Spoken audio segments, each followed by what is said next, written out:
नमस्कार, प्रकाश एजुकेशन में आप सभी का स्वागत है। तो आज की सीरीज में लगभग 14-15 क्वेश्चन होंगे जो वन लाइनर होंगे। तो चलिए स्टार्ट करते हैं। पहला क्वेश्चन है हमारे सामने, आप देख पा रहे होंगे स्क्रीन पे कि भैरव सिंह शेखावत कौन-कौन से पदों पर निर्वाहित रह चुके हैं। तो इसमें आपको बताना है कौन-कौन से पदों पर भैरव सिंह शेखावत रह चुके हैं। तो इसका जो आंसर होगा वो होंगे, एक तो मुख्यमंत्री पद पर रह चुके हैं, दूसरा उपराष्ट्रपति पद पे और तीसरा विधानसभा के प्रोटेट स्पीकर भी रह चुके हैं। चलिए आगे वाले सवाल पे। बनास नदी का उद्गम स्थान कौन सा है? कृपया करके आप कमेंट में वीडियो को एक बार पॉज कर लो, या जब तक मैं क्वेश्चन बोलूँगा तब तक आप क्वेश्चन का जो आंसर है वो कमेंट बॉक्स में दे दिया करो।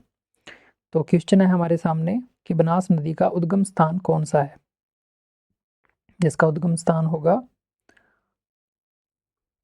खमनोर की पहाड़ी। चलिए नेक्स्ट क्वेश्चन पे। ये है राजस्थान नाम का प्रयोग एकीकरण के कौन से चरण में हुआ था? राजस्थान नाम का जो प्रयोग हुआ था वो राजस्थान का एकीकरण हुआ था, वो कौन से चरण में लिया गया था?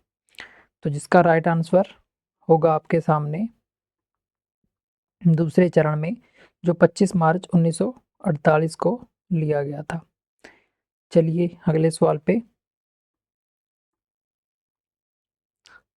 क्वेश्चन है, जॉर्ज थॉमस द्वारा दी गई संज्ञा के अनुसार वर्तमान राजस्थान का नाम क्या था? जो वर्तमान में राजस्थान है तो उसका जॉर्ज थॉमस द्वारा दी गई जो संज्ञा के अनुसार वर्तमान में जो राजस्थान है उसका नाम क्या था? तो आपको बताना है क्या नाम था उसका। तो उसका नाम था राजपूताना, जो सन 1800 में दिया गया था। चलिए आगे वाले क्वेश्चन पे। प्रश्न है, ऋग्वेद में राजस्थान का नाम क्या था? ऋग्वेद में राजस्थान का नाम क्या था? तो जिसका राइट आंसर होगा ब्रह्मावर्त। ऋग्वेद में राजस्थान का नाम था ब्रह्मावर्त। चलिए आगे वाले क्वेश्चन पे। रामायण में वाल्मीकि ने राजस्थान को क्या कहा था? रामायण में वाल्मीकि ने, क्योंकि रामायण किसने लिखी थी? वाल्मीकि ने, तो उसने राजस्थान को क्या कहा था? तो जिसका राइट आंसर होगा मरुकांतरा। चलिए आगे वाले क्वेश्चन पे। कर्नल जेम्स टॉड द्वारा राजस्थान को क्या कहा गया है? कर्नल जेम्स टॉड द्वारा राजस्थान को क्या कहा गया है? रायथान। रायथान। चलिए आगे वाले क्वेश्चन पे। यह है military memoirs of mister George Thomas पुस्तक के लेखक कौन है? ये जो इतना बड़ा नाम है, mist memoirs of mister George Thomas, पुस्तक के लेखक कौन है? इसके लेखक हैं विलियम। इस पुस्तक के लेखक विलियम है। चलिए आगे वाले क्वेश्चन पे। प्रश्न है, एनॉल्स एम एंटीक्वीरीज ऑफ राजस्थान पुस्तक के लेखक कौन है? तो जिसका राइट आंसर होगा कर्नल जेम्स टॉड। आगे वाले क्वेश्चन पे मूव करते हैं। प्राचीन राजस्थान का विश्लेषण पुस्तक के लेखक कौन है? ये क्वेश्चन ध्यान से देखिए। प्राचीन राजस्थान का विश्लेषण, ये यहाँ से लेके यहाँ तक बुक का नाम है। प्राचीन राजस्थान का विश्लेषण, इस पुस्तक के लेखक कौन है? तो इसके लेखक हैं गौरीशंकर हरिचंद ओझा। गौरीशंकर हरिचंद ओझा इसके लेखक हैं। प्रश्न है, क्षेत्रफल से राजस्थान का देश में कौन सा स्थान है? क्षेत्रफल की दृष्टि से राजस्थान का देश में कौन सा स्थान है? तो जिसका राइट आंसर होगा प्रथम स्थान है, क्योंकि बहुत बड़ा क्षेत्र है। वो कितना क्षेत्रफल है उसका क्वेश्चन आ रहा है आगे। राजस्थान का कुल क्षेत्रफल कितना है?